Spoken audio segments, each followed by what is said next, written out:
first time, they will be wearing their class pin, a distinction that they are now recognized as third-class midshipmen and seniors of the Corps of Midshipmen. The entrance of the incoming third-class midshipmen.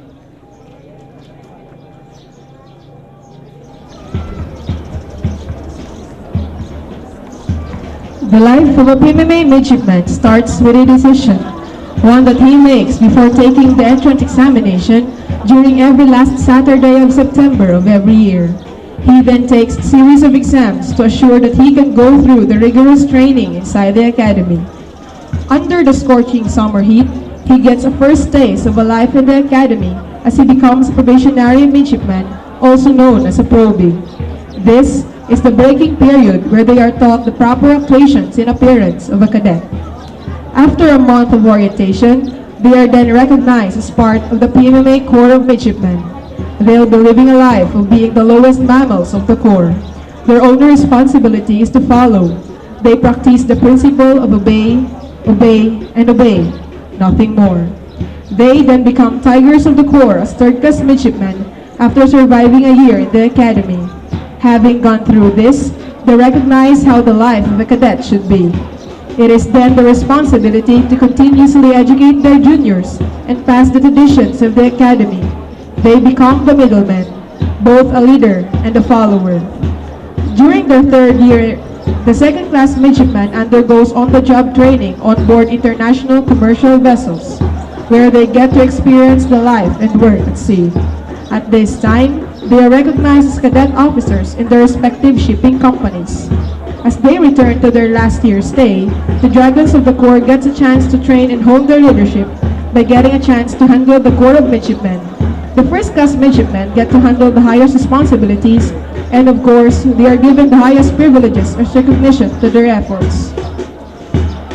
With a simple decision, a person becomes a midshipman, and then PMMA molds him to be a dependent leader for himself, for his family, for God, and for his country.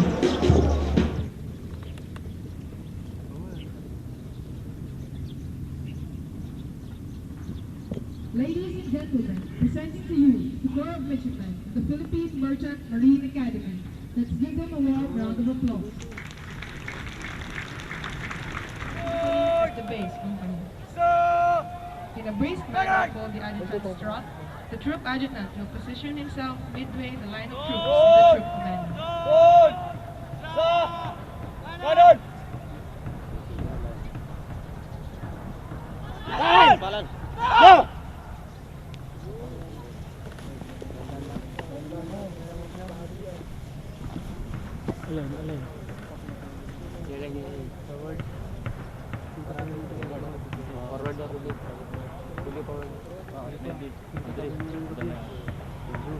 Anim na 11.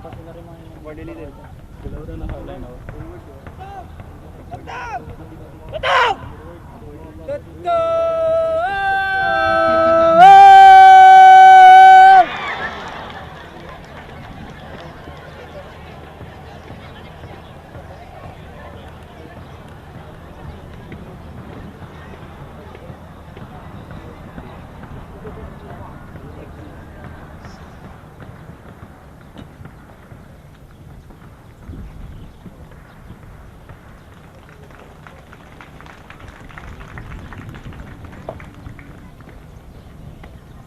Let us all stand for the invocation to be led by PMMA Choir.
please remain standing for the national anthem.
Thank you very much.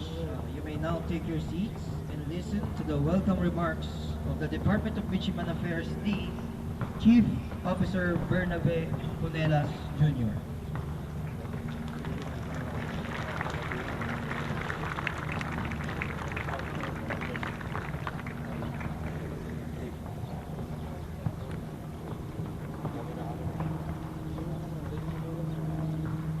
I know you are very excited now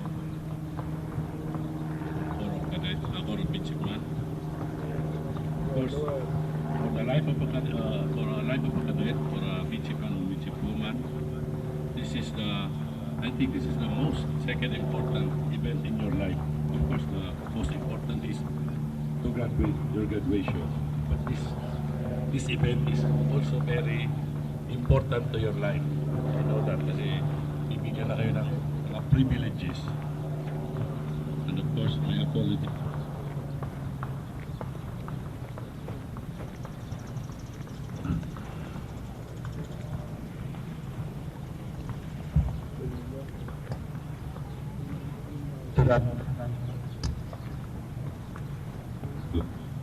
To the administration of the PMMA, headed by our Vice Admiral Richard U. Ritual, our superintendent.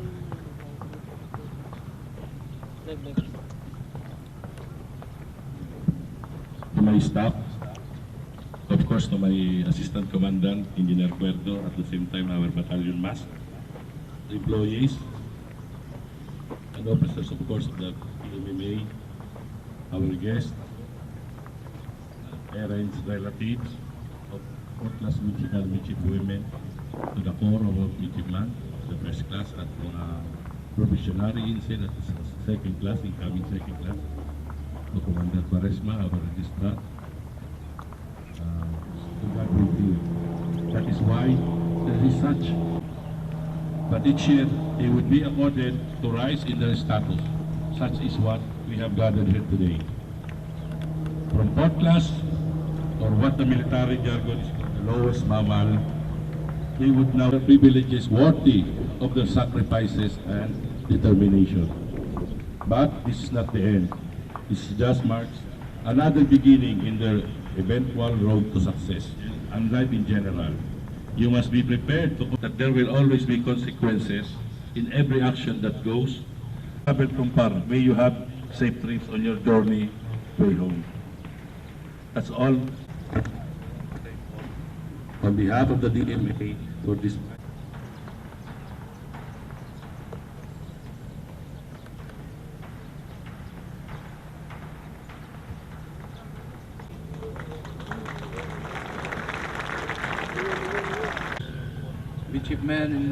Midshipmen and midshipwomen. Civilian pass this through gates to try to stop by emotion the hard transition of the civilian life to the strict, disciplined way of weather through the storm and could now call themselves as. And I hope that as you rise in, you are given certain privileges. It is expected that you use them wisely, and they are as follows.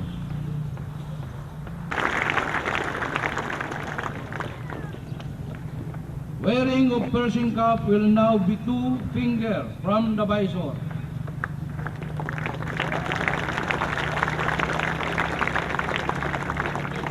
You are now allowed to smile.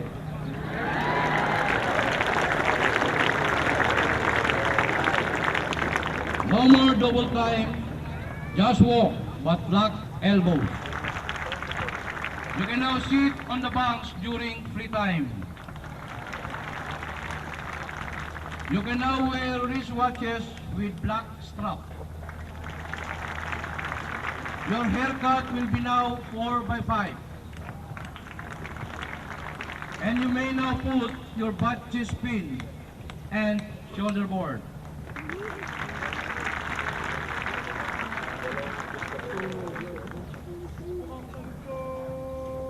Very beautiful.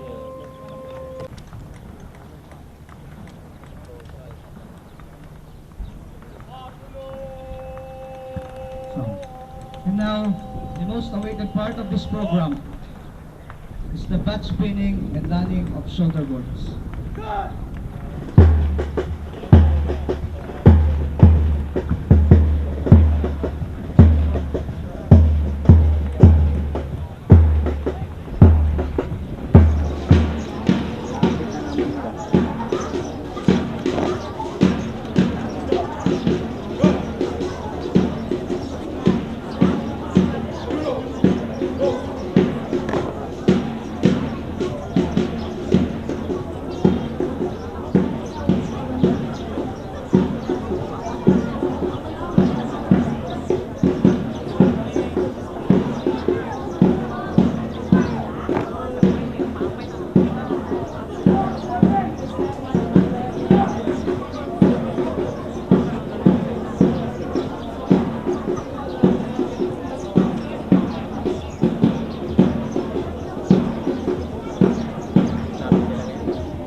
Ladies and gentlemen, presenting to you is the Corps of Midshipmen of the Philippine Merchant Marine Academy. Let's give them a warm round of applause.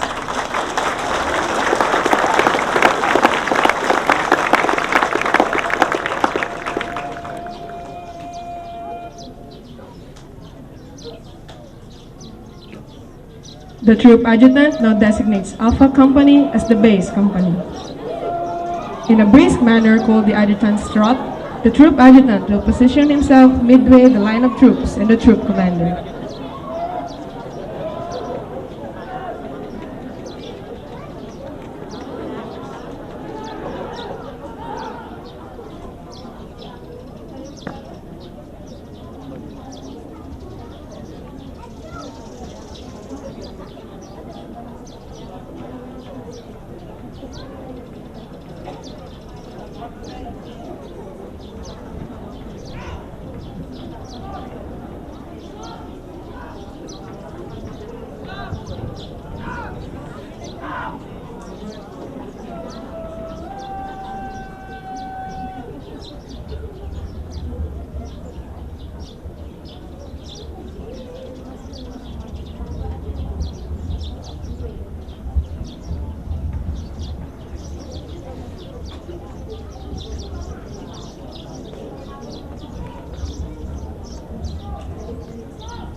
The battalion adjutants join their respective battalions.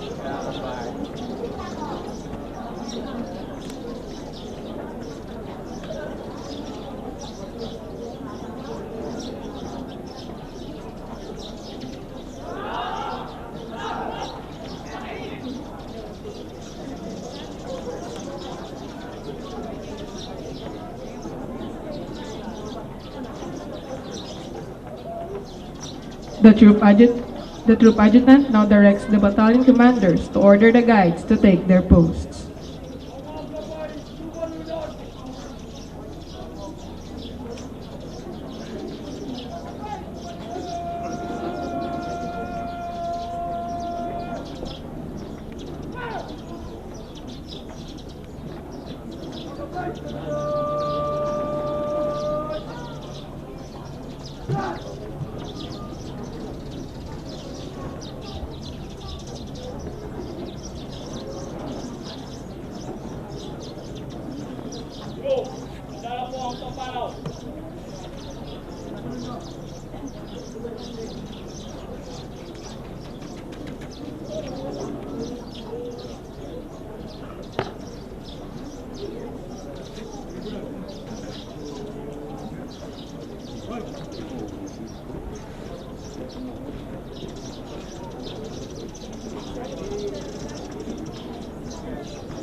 Let us all stand for the invocation to be led by PMMA choir. Take me by the hand and make me face the rising sun. Comfort me through all the pains that life may bring. There's no other hope that I can lean upon. Lead me, Lord. Lead me all my life. Walk by me across the lonely road of every day. Take my arms and let your hand show me the way. Show the way to live inside your heart. Lead me, Lord, lead me all my life. You are my light, you're the lamp upon my feet. All the time, my Lord, I need you there. You are my life, I cannot live alone. Let me stay by your guiding light all through my life. Lead me, Lord. Lead me, Lord. Even though at times I'd rather go along my way, help me take the right direction, take your road. Lead me, Lord, and never leave my side. All my days, all my life. You are my light, you're the lamp upon my feet. All the time, my Lord, I need you there. You are my light, I cannot live alone. Let me stay by your guiding light all through my life, all through my days. Oh, lead me, Lord. Lead me, Lord. Please remain standing for the national anthem.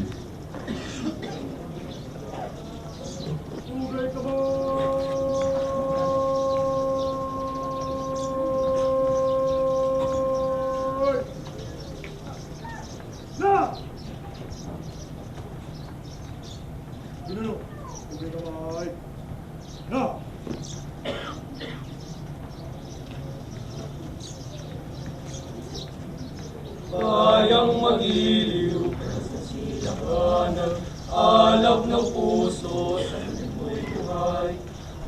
upang hinirang na nang makiting sa manlulupi.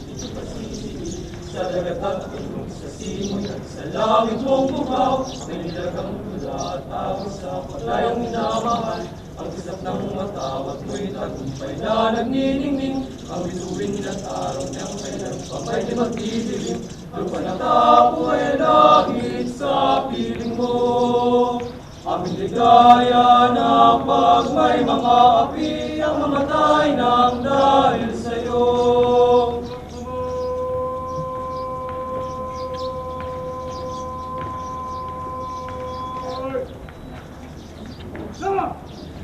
Thank you very much. You may now take your seats and listen to the welcome remarks of the Department of Midshipman Affairs Dean, Chief Officer Bernabe Funelas Jr. I know you are very excited now, Corps of Cadets, Corps of Midshipmen. Of course, for a life of a cadet or a midshipman or midshipwoman, I think this is the most second important event in your life. Of course, the most important is to graduate, your graduation. But this event is also very important to your life. I know that kasi ibigyan na kayo ng mga privileges. To the administration of the PMMA, headed by our Vice Admiral Richard U. Ritwal, our superintendent, to my staff, of course, to my Assistant Commandant, Engineer Cuerdo, at the same time our battalion master, the employees, and officers, of course, of the PMMA, our guests, parents, relatives of fourth-class midshipmen, midshipwomen, to the Corps of Midshipmen, the first class, at mga probationary ensign at the second class, incoming second class, to Commander Quaresma, our registrar, my colleagues. Okay. Welcome and good morning. We are delighted to have you here. The recognition of the members of Class 2019. Of course, thank you for coming. That many of you travel from long distance just to bear witness to this event is of momentous importance to the affair where your loved ones sacrifices bear fruit and level up to a new pace. PMMA is committed to actively raising the leadership qualities of every person who aspires to graduate here. That is why there is such a thing as a system wherein those who would become students would have a class or ranking. Within the organization, we refer to as the Corps of Midshipmen. But each year, they would be accorded to rise in their status. Such is what we have gathered here today. From fourth class, or what the military jargon is called the lowest mammal, they would now become third class midshipmen and midshipwomen. The ceremony of this rise is marked with the privilege they could be afforded of having permission to wear their bats, seals in their uniforms. Another such is wearing of the shoulder boards, a sign that they are now in the state of being seniors and juniors rolled into one. These are just a few. Later on, they will be read on their privileges worthy of their sacrifices and determination. But this is not the end. This just marks another beginning in their eventual road to success. A pattern of climbing is stairs one step at a time, or more appropriately in this institution. Climbing a hill, then a higher hill, until the top of figurative mountain as high as the Mount Everest. And therein lies a lesson that I would like to impart to.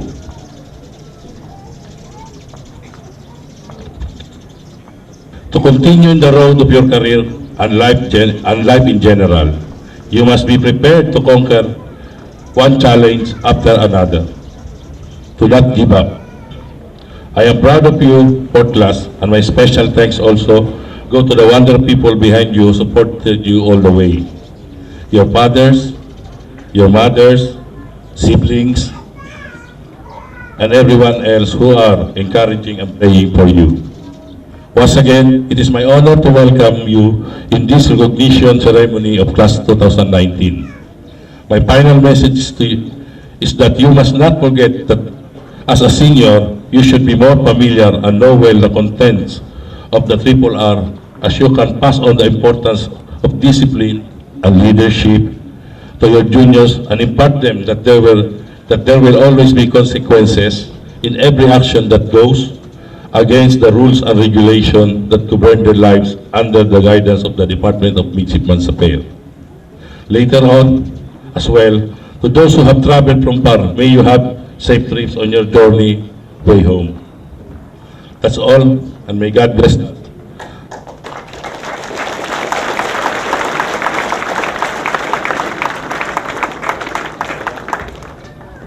I want to say more on behalf of the DMA for this beautiful. Welcome po.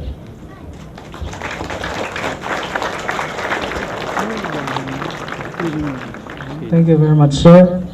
May I call on Second Engineer Leonardo C. Cuerdo, our Assistant Dean and Battalion Master of the Department of Midshipman Affairs, for the reading of privileges. Chief Officer po nila, sir.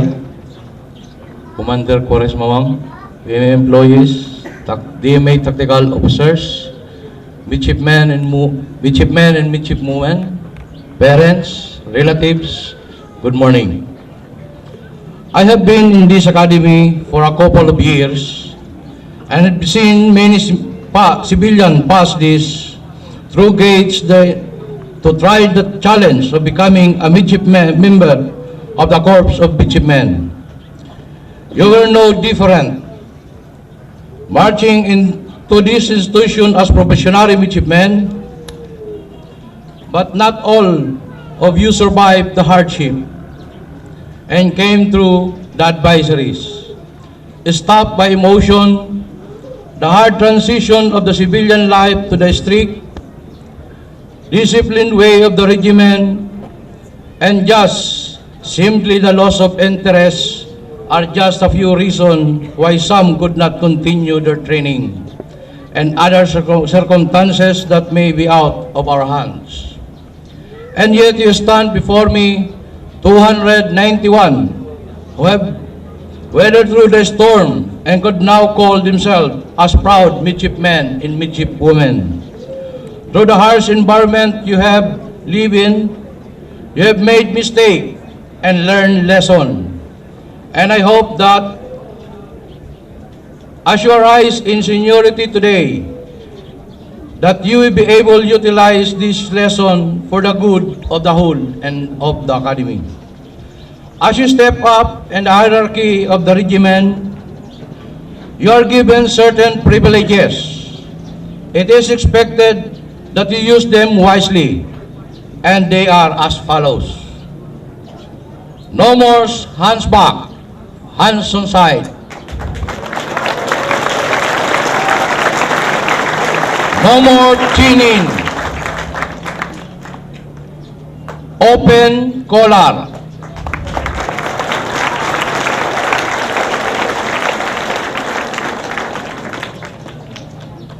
Wearing of piercing cup will now be 2 fingers from the visor.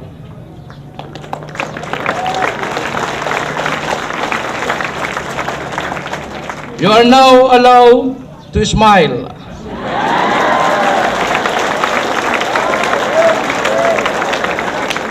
No more double time, just walk, but lock elbows.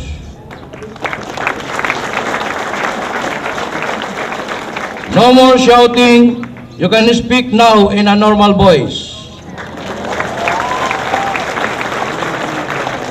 No more square meal. You can now occupy half of the seat, but maintain proper bearing. You can now eat in between meals. You are allowed to go to the PMMA canteen during your free time. You can now sit on the bunks during free time. You can now wear wristwatches with black strap. Your haircut will be now 4 by 5. And you may now put your butt chest pin and shoulder board. Is the butt spinning and donning of shoulder boards.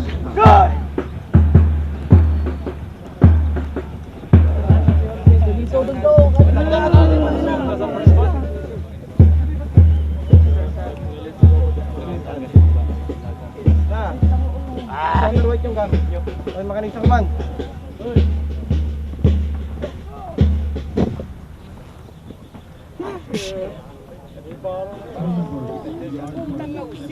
Open collar ka. Ha? Guys, kasi.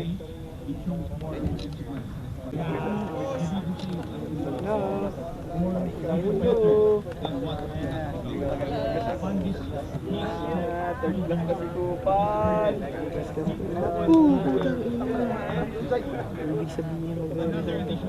Lalo kang tataba. Diet ka? Lalo kang tataba pare. Right. Ang inalaw dato. Pwede ka na mag-afford ng chow. Chow. Double pa. Binigyan mo ba sa number 10? Nakakatakot na! Hindi ka pala sa balik na lang may just motive. Ah! Magpaload ka lagi ha?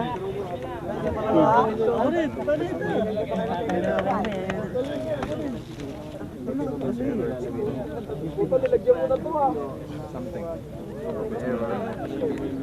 Patay ka pat spin, dito ka na.